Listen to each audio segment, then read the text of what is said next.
So I am Miracles Aboagye abusuya sisi ade eja egu ni chemu ohunu nyanka wamba abonten amfa nsem bia mba ambetudwa after say EOCO for a release no e free custody abusuya yedi kan abreki e de amamo EOCO omo e de omo nsa ato eye Miracles Aboagye ne asset ni nyina so eye high court and chese e masa order abusuya full details of eye Miracles Aboagye ne asset ya EOCO edi omonsa atoso no abusuya man ne de Miracles Aboagye no NPP 8 years ten ano de say young boy anase omo a omo NPP no omo di akotene ewo eye o appointment nko ade a nioma ebekoyi edi ama na say Miracles Aboagye yese eye two eye landed properties eye ni two lands baako or say 2 lands and a house at a eastern region. The 2 lands and a fee mansion akese mienu ewo eastern region. And also 2 presidential apartments, residential property at Greater Accra.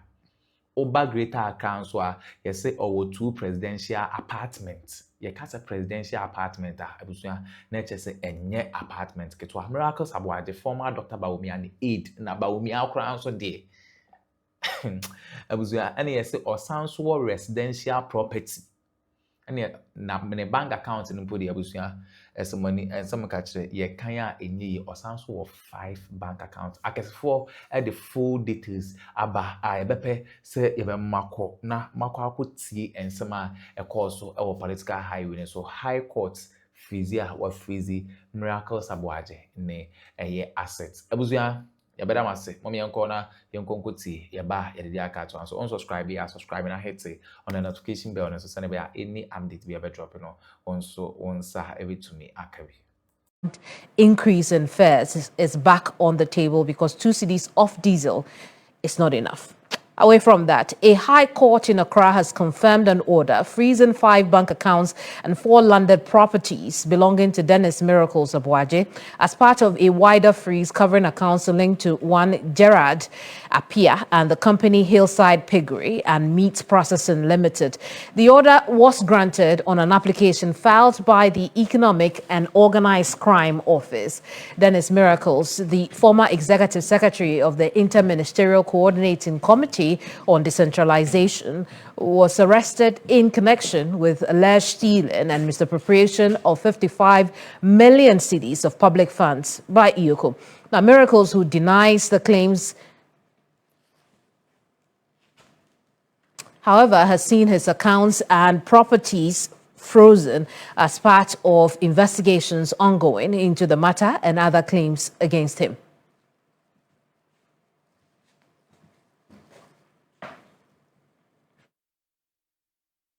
There's a bit more on this story, details of the freezes, the journey so far for Miracles. Remember that he was arrested and then kept behind in the coolest of EOCO for a little bit.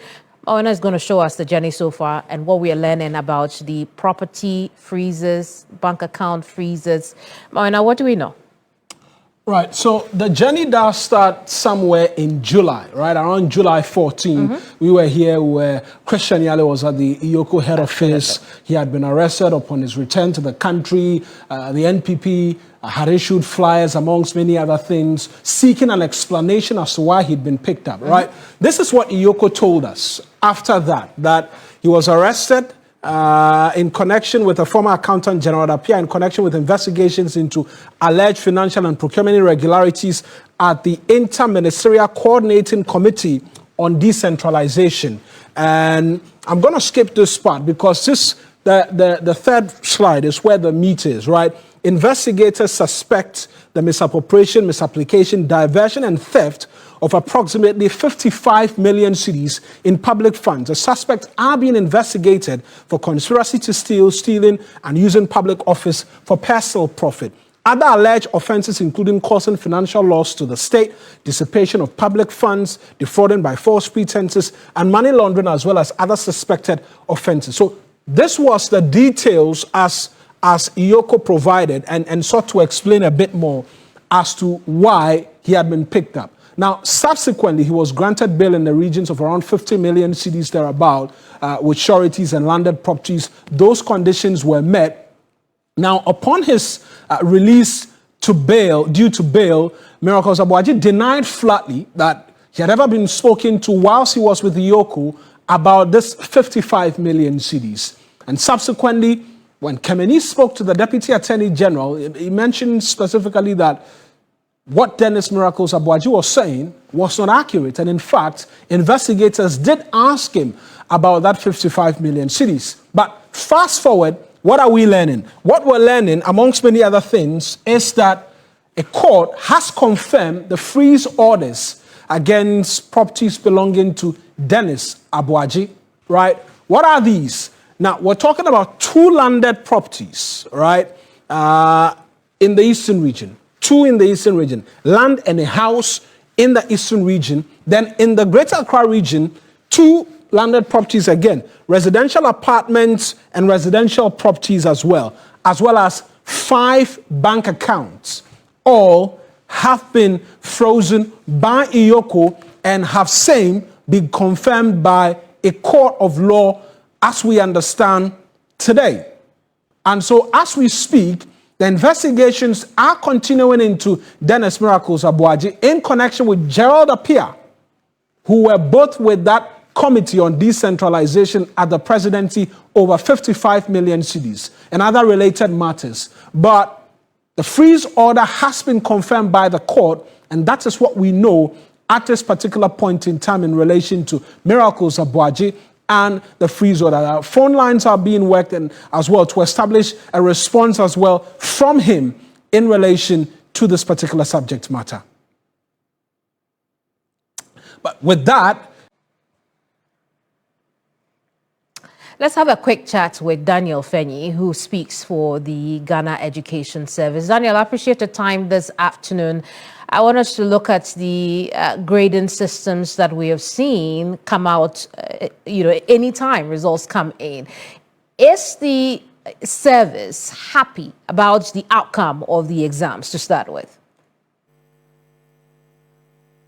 Indeed, good afternoon and thank you for having me. I should mention that Ghana Education Service, we work very collaboratively with WAEC. What we do, or our role in this, is to prepare and present our students. And of course, with our teachers being invigilators mostly, and examiners mostly as well, they support with the conduct of the examination. However, in terms of the setting of the questions, the conduct of the examination, the marking, releasing of results, and all related issues with that, they solely lie with WAEC. Are we happy that are we happy of the result we are seeing? Yep. We are happy. We are happy that when our students are assessed, the nation is able to see the real competencies that our children get in school. And so the results you see represent the competence, the skills they have acquired in their 9 years or so journey, right from kindergarten to JHS 3.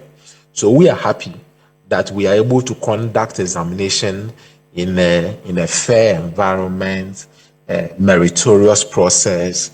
More practices have reduced to a very large extent, and we even hope to advance it further in the subsequent examinations. And we are happy that tomorrow, if a child picks their BEC result or certificate and present it to you, you would say that, or you would admit that the competence they are exhibiting to you is fairly captured on the certificate they are presenting. Despite what you have said, Daniel, despite what you have said, Daniel, there are those who have raised questions about the use of the Standard 9 grading system, that it's not a true reflection of the performance of students. How does that come to you? That assertion is oversimplification of the situation. In other words, we would not have any assessment system. We would not have any assessment model where if you ask a child or if you ask a student what 1 + 1 is and he writes 2, you will mark the student down because you have some system that has to definitely fail some students or definitely pass a percentage of the student. So the performances you see, the percentages you see, the pass marks that you see are a true representation of their abilities. No one is marked down or no one is marked up because there's some funny but if we're using annual to averages, how do we compare growth? How do we compare fairness year on year if we are using annual averages of best performing students for whichever year? Yes, so we take the year by year analysis and then you look at the performances of the student with respect to the year in review, just as we do with many or any other award systems or marking systems or assessment systems.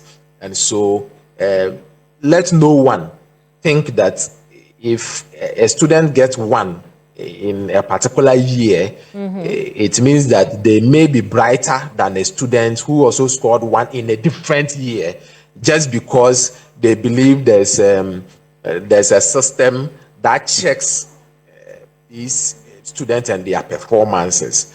If a student writes an examination and gets 90 over 100, whichever year they wrote it, that 90 is still recorded for them. If a student writes an examination... I understand what you're saying, but year on year, we've been told that the Stein grading system limitation goes up to about 22%. Now, if a student could have been bright in year 1, but in year 2, because of the grading system, they are not bright based on the outcome of the exams they sat for, it's unfair to the students, is it not?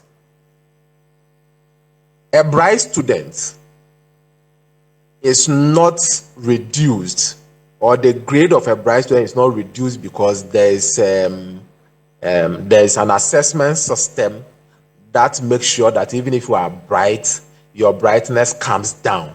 That's not what I'm saying. I think you misunderstand me, because if I finished in 2001 and the grading system is different from 2002, despite passing my grades here, if you are doing a comparative basis, it would appear that because the 2002 average was higher, the students who finished in 2002 will not come out as bright as those who finished in 2001.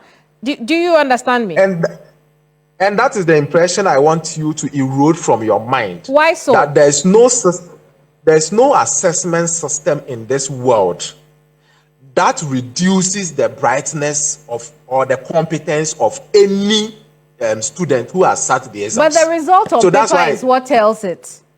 I think it's the use of bright that is the problem. But the substance of the question, which is to whether or not my results will look good, as bright as I am, has not been addressed. And I hope that you can address that. So I give you an example. Okay. We are in a week where we are going to do, in fact, the students are doing the selection of their schools, placement will come and all that, right? And if you have heard before that in the placement, we look at the raw scores of the students, right? What do we mean by raw scores? Raw scores simply means that we are going to assess the student on 6 subjects. The 4 core subjects, English, Math, Social Studies, Science, and then any best 2, right? So we expect that a student will be scored over 600 marks. I mean, given that each subject is 100%, so they will get 600, right? And that is the raw score we are going to use or consider in the placement of these students.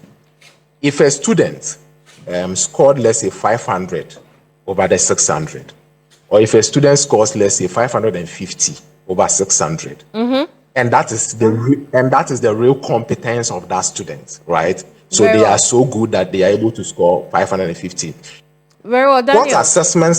what assess? Is there any assessment system that can make a student not get their 550?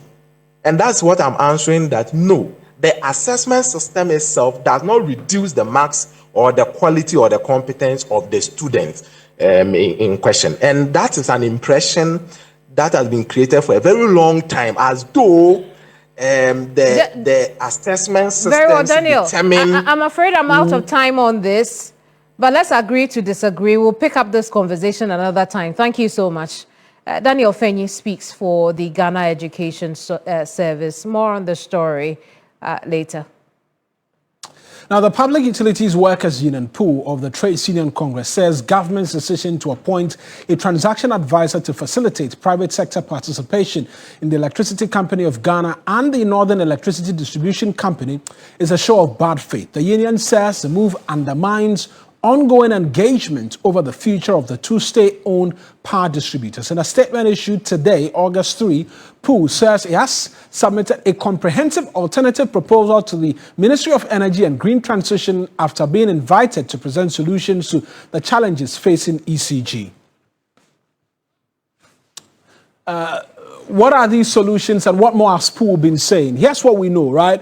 They've identified political interference, weak governance, foreign exchange losses, and poor accountability as the main challenges of both ECG and NEDCO. The union argues that privatization could increase electricity costs, threaten jobs, and weaken national control over the country's energy sector. PU proposes competent and technical leadership, depoliticized management, and clear performance targets. The union is demanding that ECG and NEDCO remain under public ownership and control. PU and other TUC affiliates say they are prepared to use every legitimate means to resist the privatization process. The union remains open to working with government on reforms to improve ECG, NEDCO, and the wider energy sector. Timothy Nyame is General Secretary of PU. He's joined us via the phone lines for a quick chat. Mr. Nyame, I appreciate you. You say there's bad faith. Where is the bad faith when the government has not hidden at all its intention to include private sector participation in the management of ECG? At least this government, since it started, announced a committee which was looking at what mode would be best after the committee's work was done. They've been very current and frontal in terms of the conversation. So where's the bad faith? Thank you very much, and warm greetings to all your listeners and viewers. Yes, so the main purpose for privatization of ECG is a performance. From the time His Excellency came to office and appointment of the Board of Directors and Management, what have you seen, my brother? You have seen tremendous change and improvement in the energy sector, that's including ECG. So, if that performance is the indicator of who they want to privatize, why? That's the state asset. It's certainly the president has overwhelming power to appoint and disappoint. So, the PU has consistently stated their position when it comes to private sector participation in ECG, stating that. Hello, Mr. Nyame, are you still with us? Yes, I'm with you, please. I can hear you. Can you hear me? Yes, I can hear you. We lost you just briefly. You were making a point and we lost you briefly. Yeah, so what I'm saying is that the reason for private sector participation in ECG, the performance that was not good. I'm stating that after the appointment of the Board of Directors and Management, you have seen this significant improvement that the management, in conjunction with the staff of ECG, have helped turn around the fortunes of the organization. Right, Mr. Nyame, right. Despite this turnaround, are you aware that the latest financial statement as published by ECG points to the fact that government paid in excess of 10 billion cedis provided as loan to ECG to cater for some of the power producers and purchases in fuel, amongst other things. The technical and commercial losses has gone up to 27%, amongst other things. There are legitimate concerns and legitimate challenges with the management of the Electricity Company of Ghana, which continues to remain a burden on government's books. if they believe a private sector participation takes off in excess of a 10 billion cedis whole, should they not pursue it? Are they still saying that their management problems in ECG? Is that what they are still stating? Is that what government is stating? And the payment that government made, has he told you how much they are owing ECG? Look, it is on record at the AGM of ECG that ECG did not borrow a single CD from government. There was no any support. Meanwhile, they were able to reduce from 8 billion to 2 billion.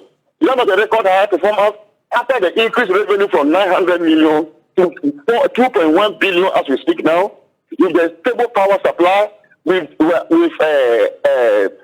stable power supply with system losses reduction.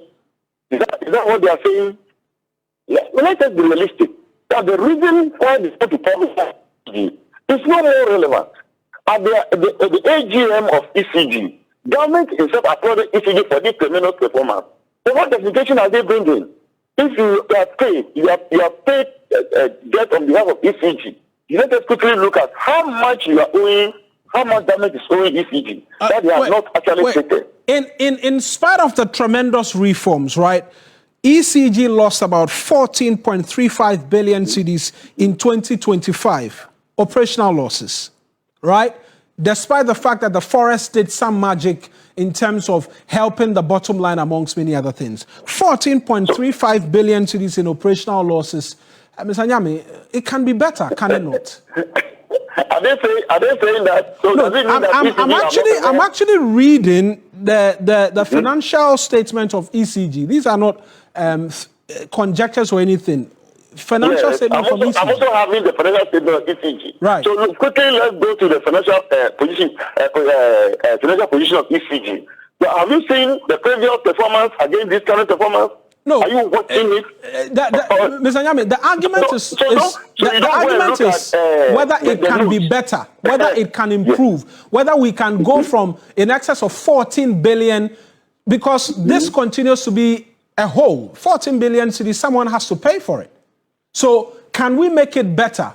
How do we make it better? Is a question being asked. The government says their solution is for a private sector player to come in and help reduce these losses. So my brother, if that's what they wanted to do, why did they call why did they call the union to come and take their position paper for discussion?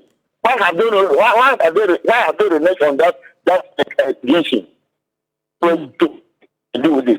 Why did they call the union to come and present their position paper for discussion, and they have gone ahead to state their roadmap for PSC? Right? That's what we are asking. So is it not a moving backwards?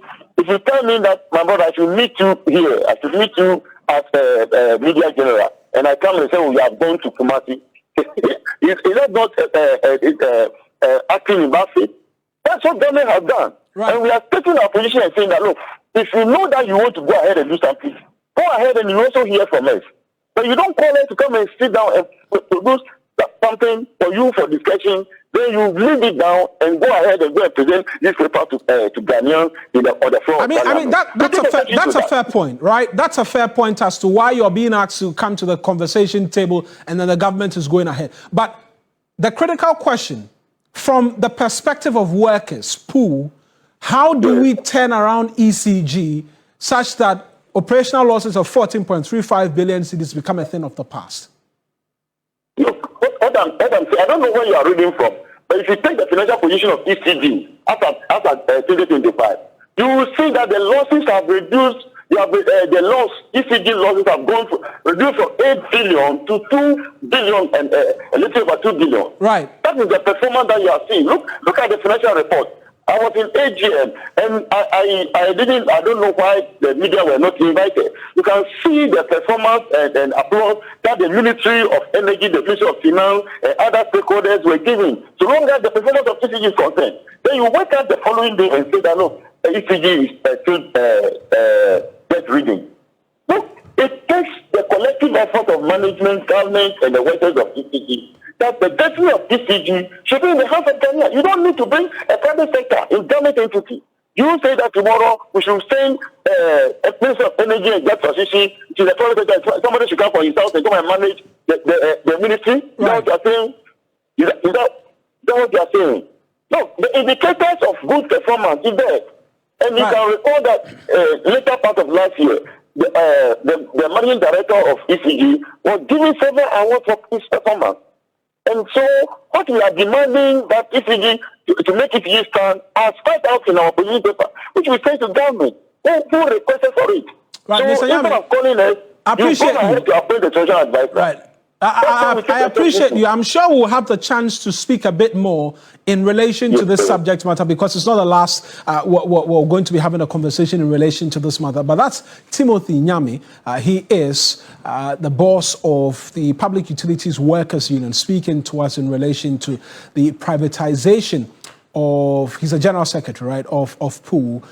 So I was when it ends my course so our political high unit. So miracles Aboagye and HSC Guso and the latest update on a EOCO asset or more a freezing and on some and a debris. But I want to say some of Japan and Coco Tisa and some way a day am I a gossip politics TV so.